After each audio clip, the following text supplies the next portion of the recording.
حي على الفلاح. But when you hire someone for a job, right? When you hire a cook at a restaurant, you hire the best cook. You don't just say, this guy's wearing a blue shirt, you got the job. That's not how that works. You got to hire the best cook. That's called ijtiba, the right kind of choice for the right kind of job. So when someone's qualified to do the work and you select them, or even if you're working on your car or something and you need a certain tool, you pick the right tool for the right kind of screw, right? That when you make that right selection, that's called ijtiba. When he uses this word for Yusuf alayhi salam, he's telling his son, you have a skill. You have good qualities in you. And those qualities are the basis on which Allah is choosing you for a special task. And then he starts telling him, not only, what skill is that? وَيُعَلِّمُكَ مِن تَأْوِيلِ الْأَحَادِيثِ. Allah will teach you. It seems Allah is going to be teaching you how to interpret all kinds of speech, not just dreams. You're able to figure things out, what people say and what's behind what people say. Sometimes people say one thing, but it's something behind it, another reality behind it. He's going to make you highly intelligent at analyzing speech. وَيُعَلِّمُكَ مِن تَأْوِيلِ الْأَحَادِيثِ وَيُتِمُّ نِعْمَتَهُ عَلَيْكَ. And Allah will complete His favor on you, meaning you have a great future ahead of you. You have a fantastic future ahead of you. Now this is the talk father is giving to his son, that Allah has chosen you, you have a special skill, then you're going to learn to interpret all kinds of speech, you're very intelligent, and Allah will complete His favor. I'm sure Allah has a great future planned for you. And then He says, كَمَا أَتَمَّهَا عَلَى أَبَوَيْكَ. And it's the same kind of future, that perfection of Allah's favor that Allah gave to your ancestors, Ibrahim, Ishaq. Meaning, you are part of a proud legacy. You're going to make your ancestors proud. These few words were so important. And I'll tell you now why I highlighted these words. Because soon after this conversation, Yusuf alayhi salam has been kidnapped. And soon after that, he will not see his father again. It's going to be his entire youth, his childhood, is going to be spent in a non-Muslim family. He's going to be a servant in a non-Muslim family. There's no Islamic influence. He's not going to go to Islamic school. He's not going to have a masjid access. He's not going to have any sort of Muslim community environment. He's going to be in Egypt where they don't worship Allah, actually. And he's going to live in a politician's house. So if normal people's house, you might not see all that corruption, but he lives in a politician's house, who's got a psychotic wife on top of that. And he's a servant with no adult moral supervision. Nobody, servants, they serve their master and do whatever, but in their free time, they're free to do whatever they want. At least if for a child there should be some kind of parental guidance, there is going to be no parental guidance. There's going to be no societal guidance. The society is a bad environment. And by the way, after spending some years in that negative environment, he's going to get falsely accused. And he's going to end up in jail for a few years. And what kind of positive environment is there inside of a jail? What kind of people is he around? He's around criminals for several years. He's not around some positive atmosphere that is going to cultivate his personality and bring him some goodness. What do we learn from this? What we learn is no matter what negative environment he found himself in, he was able to hold on to his religion. He was able to hold on to the strength of his faith, all from what? From the validating words that his father gave him as a child. When his father told him that you have a bright future, Allah has chosen you, Allah has honored you, Allah has given you a special status, Allah sees something in you, you have a brilliant future.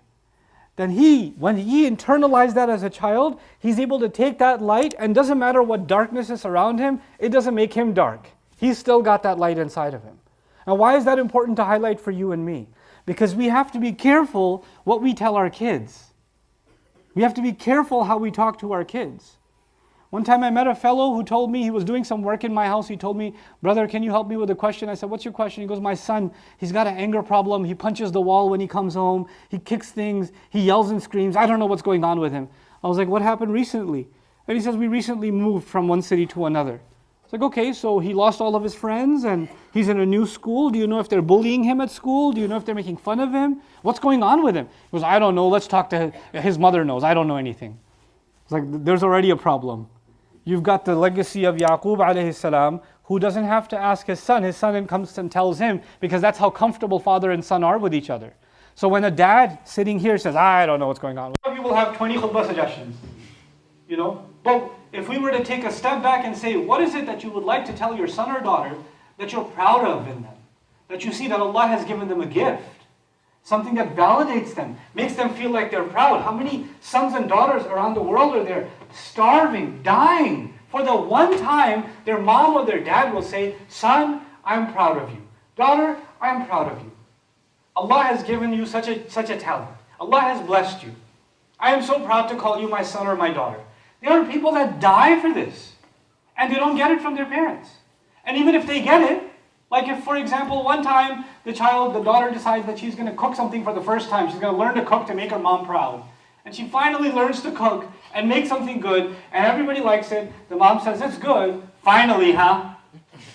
Had to throw something in. You have to throw something, because it took you long enough. Couldn't make anything else, right? You have to throw something negative in, not just the positive. On the one hand, what we learn from the legacy of Yaqub alayhi salam is we can't make our children blind to the negative around them. But we don't make them feel like they're worthless. We have to validate them. We have to inspire them. We have to give them positive words. Those few positive words you say to your children and you say to your family, you don't know what dark environment they find themselves in. And those words are the only reason they don't fall into darkness. You see? That's a pretty critical thing. It's a really serious thing. And I would give this khutbah in theory, but I've seen it. I've seen young people make the most terrible mistakes in their life and resent their parents. And when you dig down into it, when they're engaged in all kinds of haram, you would think I should give them a conversation about don't do haram, fear Allah, you should fear the akhirah, etc. Yes, all of that's true, but there's something else going on that led them down that dark path. What led them down that dark path is, man, my dad always criticized me. All I heard at home was something negative, so I just didn't want to deal with it. And when the shaitan is able to create that negativity inside the home, then young people, your sons and your daughters, are going to find friends and find environments where people appreciate them, where people like something about them, where people make them feel comfortable, where people make them feel validated. They feel like they're worth something here. And when they find that, you'll find that they're spending less time at home, more time outside. Less time at home, more time outside. And by the time they're old enough and they're coming home at 2, 3, and 4 in the morning, and you're losing your mind, what's happening with you? And they say, I can't talk to you. I don't want to deal with your negativity, Mom. I can't deal with your comments. Please, save it. And you're in shock. What just happened? My child was so good. They were so quiet. They never talked back. And all of a sudden, look at how they're talking to me. Maybe I should take them to the Imam. Maybe I should take them to somebody and they can recite some Quran and blow on them and then they'll be fine. That's not what happened. You weren't there to validate them when they were younger. You weren't there for a real conversation when they were younger. This will brew inside them silently until it erupts eventually. That's human beings. That's not just your child or my child. That's human beings. That's human nature. And so what we're learning in the surah is something very powerful. By the way, by contrast, before I end, it's not just positive words that Yusuf alayhi salam experiences. He experiences negativity too. His brothers don't like him. I'm sure he hears negative things from his brothers. And many years later, after surviving all of those trials, he's a minister. And his brothers are standing in front of him. And they don't even know that that's their younger brother that they tried to kill. They have no idea. And when the entire fiasco happens with his youngest brother being accused of stealing, what did these brothers say? Listen to this carefully. What did they say even then? They said, قَالُوا إِنْ يَسْرِقْ فَقَدْ سَرَقَ أَخٌ لَهُ مِنْ قَبْلِ. They said, they're standing in front of Yusuf. They don't know it's Yusuf. And they're looking straight at him saying, oh, if this one stole, he used to have a brother. He had a stealing problem too. They're telling Yusuf that Yusuf was a thief.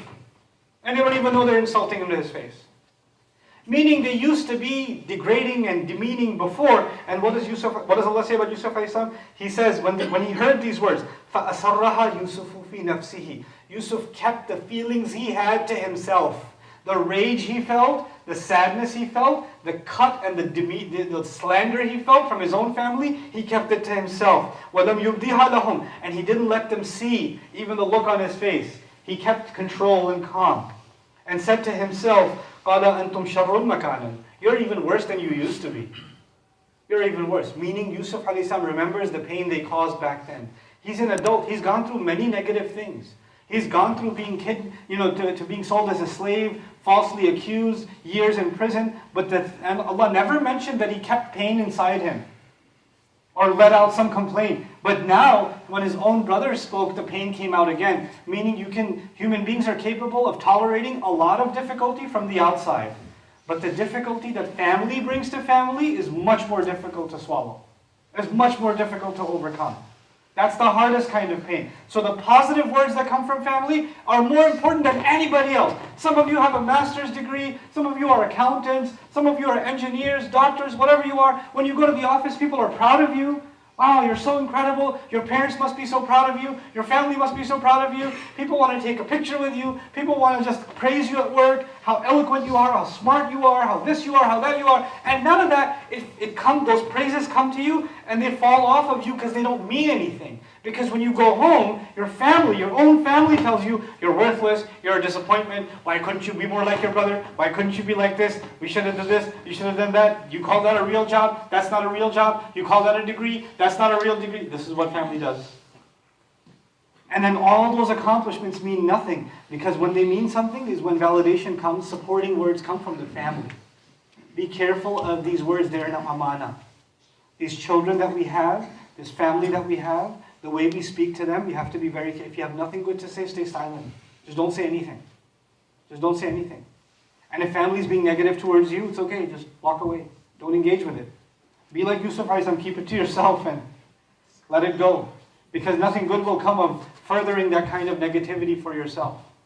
I pray that this is of some benefit to all of you and myself, that we have to take a good look at how we conduct ourselves in our family. Especially the sensitive words we use with our children and what effect it can have long term in their personalities. What will they turn into? You know, there are people I met, they were called certain names. It's a khutbah, so I can't repeat those names. They were called certain names when they were children, and they literally said to themselves, well, that's what my parents think of me, that's how I'm going to act anyway. Because that's what I really am, right? Because who would know me better than my parents? So if that's who they think I am, that's what I am, and that's what I do, why I do what I do. They made that into an excuse to ruin themselves. But it started with them being scarred as kids. May Allah Azza wa Jal protect our children and make us careful with our words and the way we deal with those that have been put under our care. May Allah Azza wa Jal make us realize the words of the Messenger sallallahu alayhi wa sallam, كُلُّكُمْ رَاعٍ وَكُلُّكُمْ مَسْئُولٌ عَنْ رَعِيَّتِهِ. Every one of you is a shepherd, and every one of you will be asked about their sheep. May Allah Azza wa Jal make us responsible over our sheep. بارك الله لي ولكم في القرآن الحكيم ونفعني وإياكم بالآيات والذكر الحكيم. الحمد لله وكفى والصلاة والسلام على عباده الذين اصطفى خصوصا على أفضلهم وخاتم النبيين محمد الأمين وعلى آله وصحبه أجمعين. قال الله عز وجل في كتابه الكريم بعد أن أقول أعوذ بالله من الشيطان الرجيم إن الله وملائكته يصلون على النبي يا أيها الذين آمنوا صلوا عليه وسلموا تسليما اللهم صل على محمد وعلى آل محمد كما صليت على إبراهيم وعلى آل إبراهيم في العالمين إنك حميد مجيد اللهم بارك على محمد وعلى آل محمد كما باركت على إبراهيم وعلى آل إبراهيم في العالمين إنك حميد مجيد عباد الله رحمكم الله اتقوا الله إن الله يأمر بالعدل والإحسان وإيتاء ذي القربى وينهى عن الفحشاء والمنكر ولذكر الله أكبر والله يعلم ما تصنعون إن الصلاة كانت على المؤمنين كتابا موقوتا.